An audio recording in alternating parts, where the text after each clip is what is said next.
por esses dias, eu fui compelido a pensar como um pai, ele busca a enxergar como um filho anda, para saber naquilo que se pode orientar. Não é assim todo pai, toda mãe? Ele para e ele busca observar o seu filho e ver os caminhos, ver como eles andam, naquilo que pode fazer para o ajudar ou os ajudar. E visto o comportamento, o pai vai lá e dá um norte, dá um prumo, dá uma direção, entrega um posicionamento. E aí, nos nossos devocionais, que eu creio que todos vocês fazem pela parte da manhã ou durante o dia, fui compelido a pensar nesse texto aqui do comportamento da noiva de Cristo nos tempos de Jesus, e se isso eu posso fazer um paralelo para os dias de hoje. E para essa reflexão fica uma retórica aberta, uma pergunta que você, do seu jeitinho, você aí vai avaliar como anda o seu comportamento diante do Senhor Jesus como eclésia, igreja. E aí eu peço que você abra o seu exemplar no Evangelho de João, no capítulo 2.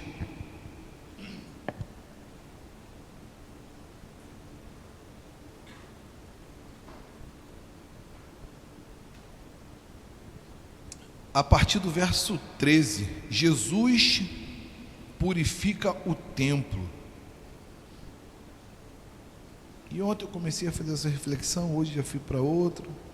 Vamos a partir do versículo 13, capítulo 2, versículo 13.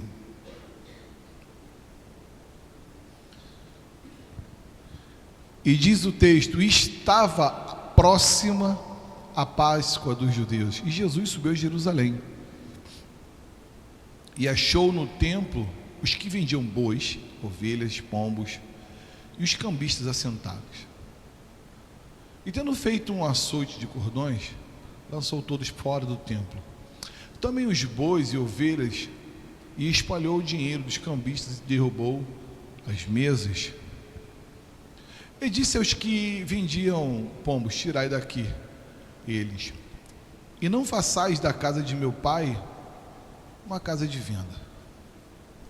E os seus discípulos lembraram-se do que está escrito. Vamos repetir no 3, todo mundo junto? 1, 2, 3.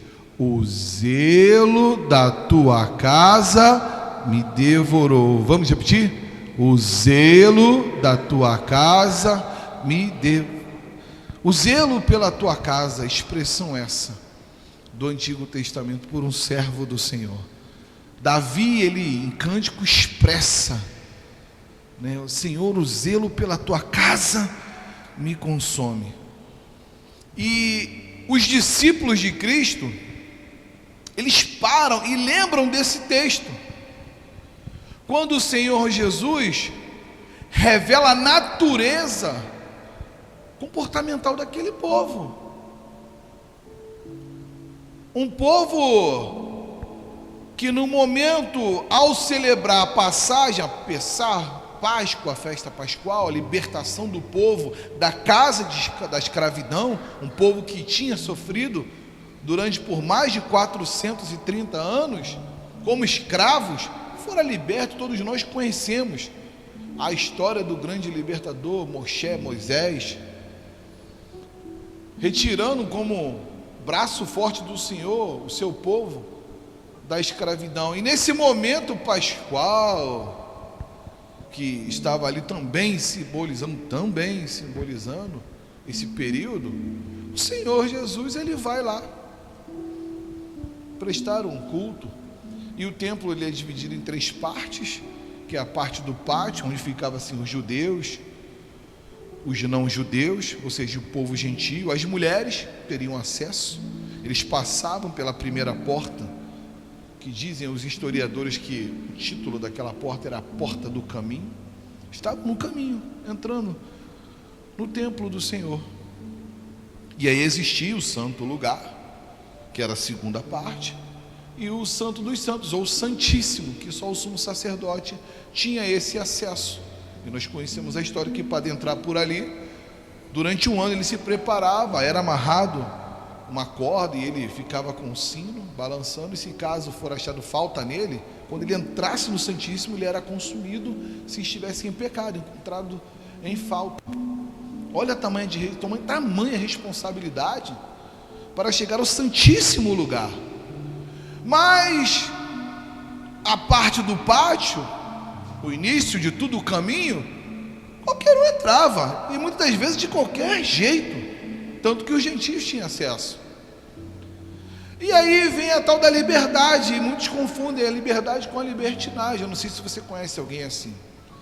E quando o Senhor Jesus ele entra, vê aquela situação, homens vendendo, obreiro Vinícius, sacrifício, homens comprando sacrifício, porque era levado ali o seu sacrifício até o sacerdote, para depois de entrar na parte do pátio do templo, entregando, iria ao santo lugar, a segunda parte, dava-se ao sacerdote, ao sumo sacerdote, e ali era feita a expiação por seus pecados.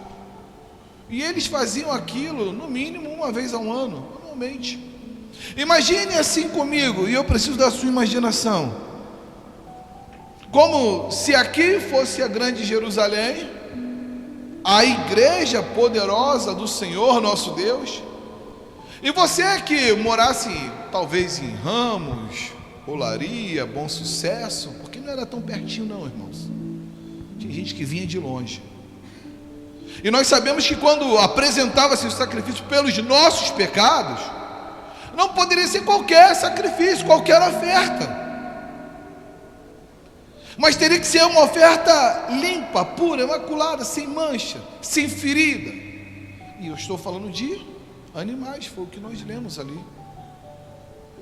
E aí durante no mínimo um ano, o Maico, que está quase em outra terra ali dormindo, ele está lá cuidando do carneirinho, da ovelha, do pombo, durante um ano, Samuel. Cria esse vínculo, um ano você cuidando do animal, sim ou não, irmãos? No mínimo um ano você está dando comida, está vendo se tem ferida, se não tem. Algum aprecio você vai ter por aquela criatura ali, por aquele bichinho. Tem pessoas que gostam de pet, o próprio Jaco Nari, dono de pet shop, ele vai vender lá a calopsita, mas ele vai cuidar dela ali, sem querer e sem ele perceber, ele cria vínculo. E aí, não era qualquer animalzinho não, era o melhor que era apresentado para ser aceito. Então ele arrastava aquele seu cordeiro até aquele local. E a partir desse princípio, só a partir desse princípio, que levando o que de melhor ele tinha ao sacerdote, seria feita a segunda parte, a expiação.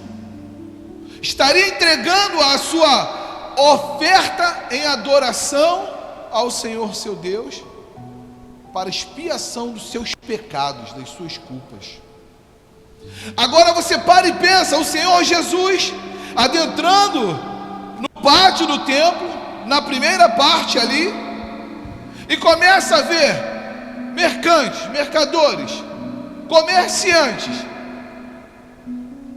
pegando uma pessoa. Você não precisa pegar aquele animalzinho lá, que você já tem até vínculo com aquele animalzinho não. Ei, você não precisa se preocupar não, porque eu tenho os melhores aqui. Só basta que você pague pelo teu sacrifício com o vil metal. Só basta que você pague, porque eu, como mercador, eu vendo o sacrifício, e se você tiver dinheiro, você compra o sacrifício. Quando o Senhor Jesus se depara com aquela cena, com aquele cenário, de vendo homens que não tinham pudor, vendo como eles se comportavam a apresentar as suas ofertas, os seus sacrifícios, aí está explicado o porquê a tamanha insatisfação do Senhor. E aí a gente para e pensa, irmãos, nos dias de hoje, é uma retórica, como anda a minha vida diante do Senhor, quando eu adentro no pátio. Porque é bem interessante que o Senhor Jesus disse que ninguém vai ao Pai senão por Ele. E Ele alega, dizendo que Ele é o que é o caminho, a verdade, a vida. O caminho, a verdade e a vida. Ou seja, para acessar o Santíssimo, Ele está dizendo assim, por mim. Pare e pense, irmãos, quando nós entramos nos dias de hoje, no pátio do templo, abrimos a porta da igreja e entramos. Será que o meu comportamento nesse pátio será bem avaliado pelos céus? Será que estamos prestando um culto racional ao Senhor? Será que não estamos buscando comprar ou vender o sacrifício? Será que estamos entregando aquilo que, de forma genuína, o Senhor merece, o nosso melhor? E eu não estou falando de forma quantitativa, de valor, de espécie, mas a forma que nós entregamos ao Senhor. Eu vejo muito, de forma errônea, as pessoas dizer sobre o dízimo, a dar o dízimo. Dar não, é devolve. Isso é uma expressão enganosa, porque se eu dou alguma coisa, porque eu tenho a certeza que é meu, é de minha posse, eu faço o que eu quero. Agora, se eu entendo que o Senhor me entregou tudo para administrar a minha família, a minha casa, o meu carro, tudo, todos os bens que eu possuo, foi o Senhor que me entregou para administrar. Então, quando eu apresento ao Senhor e quando eu entrego para um propósito na casa de Deus, eu entendo que nunca foi meu, eu estou devolvendo. Porque esse sentimento de pertencimento a igreja carrega há muitos anos, irmãos, inclusive a sua própria vida.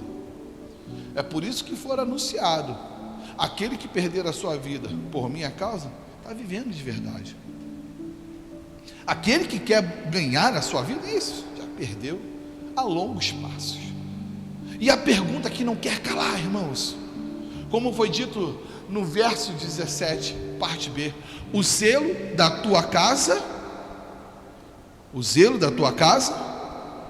como nos comportamos com essa estrutura física?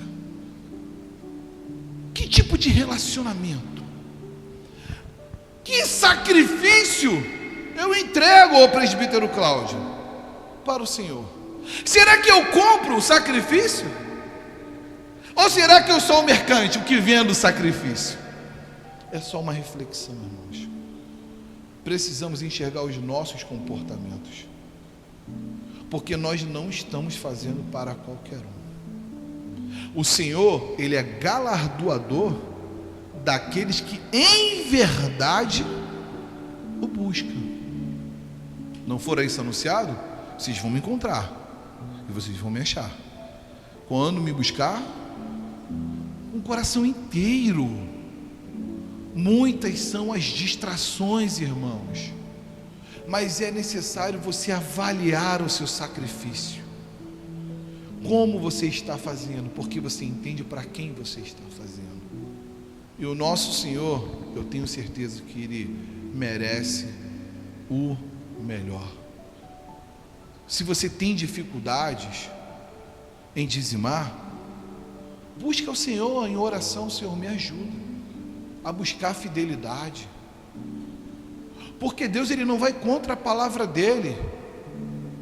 E se eu creio na palavra dEle, então fica tranquilo, descansa teu coração, porque os sinais seguirão aos que? Por isso que eu tomei um tempo hoje para falar de oferta. A gente precisa avaliar o nosso sacrifício.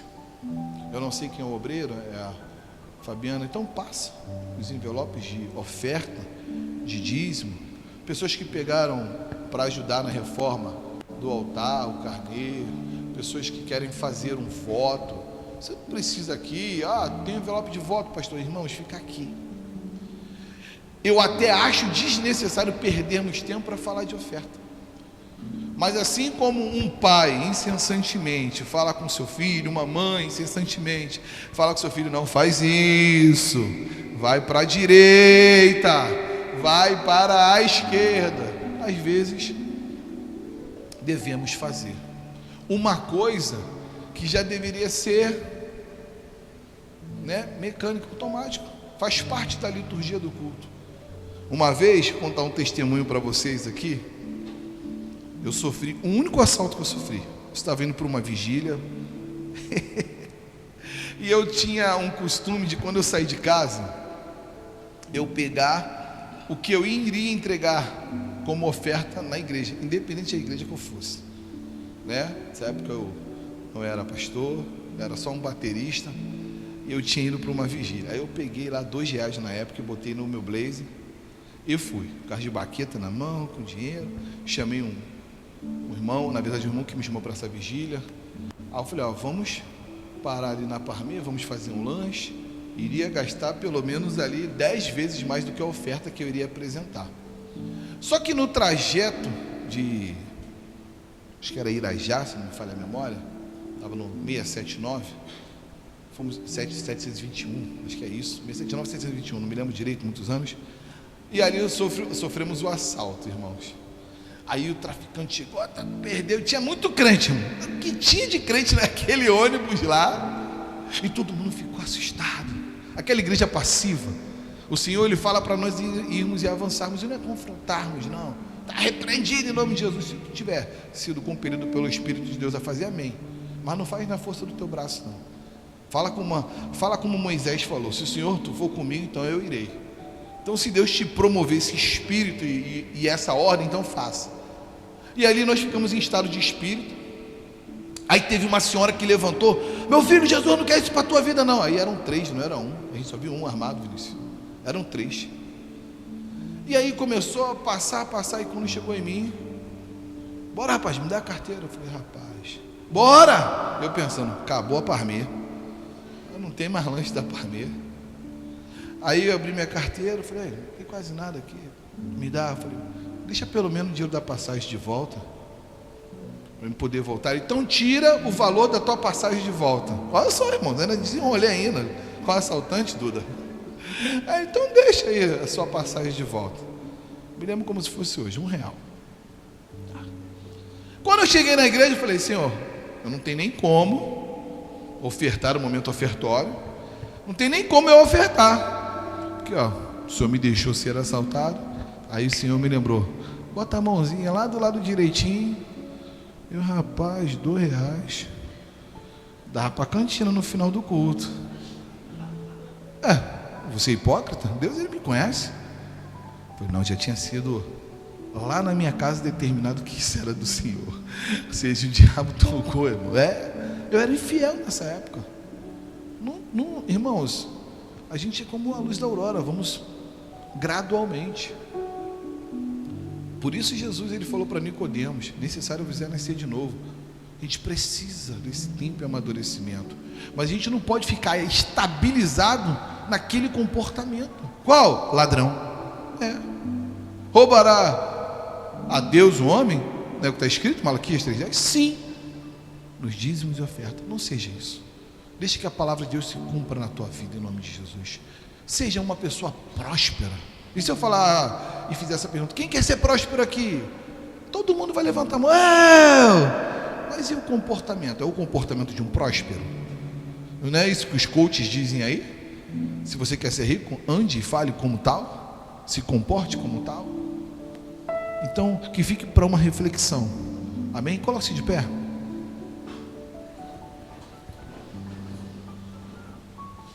Eu quero orar pela sua vida financeira. Samuel, vem aqui, por favor, me ajuda aqui, filha. Calma, não vai orar não.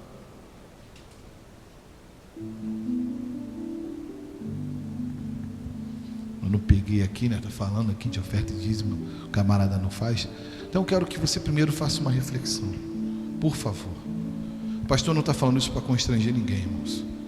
É que essa responsabilidade, ela é sempre nossa. E eu confesso a vocês que é bastante, às vezes, incômoda perder um tempo com coisa tão óbvia. mas eu preciso que você ganhe o norte para vencer. Isso é muito bom. Então você feche seus olhos aí, reflita um pouco. Eu vou te dar aí uns 30 segundos aí para você refletir um pouco. O Senhor, Ele sabe das suas debilidades, das nossas fragilidades.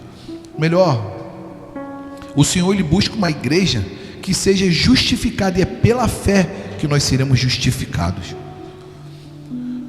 Pai, em nome de Jesus, eu quero apresentar os teus filhos, as tuas filhas. O Senhor se fez carne. O Senhor sabe de toda a fragilidade, todos os ataques que a mente humana sofre. E Satanás, ele se vale disso, fomentando, potencializando, para que essa pessoa ela não seja fiel, Senhor, não cumpra a tua palavra, cria romances com palavras duvidosas, assim como Eva foi persuadida no Éden por Satanás, com sofisma, com meias verdades. A pessoa ela se aprisiona naquilo e não consegue cumprir com fidelidade a tua palavra. E é por fé que o Senhor nos chamou para viver. Eu creio que o Senhor chamou cada homem e mulher que aqui dentro está para ser não apenas fiel, mas para viver desta prosperidade que tanto gera, Senhor, que tanto gera perturbação na vida financeira desse homem e dessa mulher.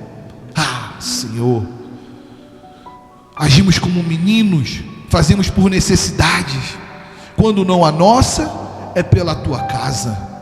Mas que possamos aprender a fazer por gratidão, que é um dos atributos do amor. Que possamos encontrar isso, Senhor, porque nós pregamos aqui princípios e valores, e nós não vendemos sonhos.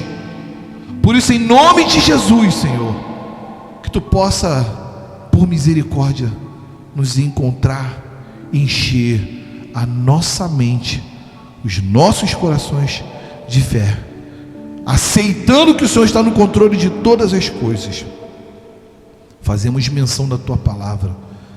Os sinais hão de nos seguir, porque fazemos por fé, fazemos por cremos, para a glória, para o louvor do teu santo nome. Abençoe a vida dos teus filhos, abençoe o celeiro da casa dos meus irmãos, e que venha a maior abastança, como está escrito no santo livro. Em nome de Jesus.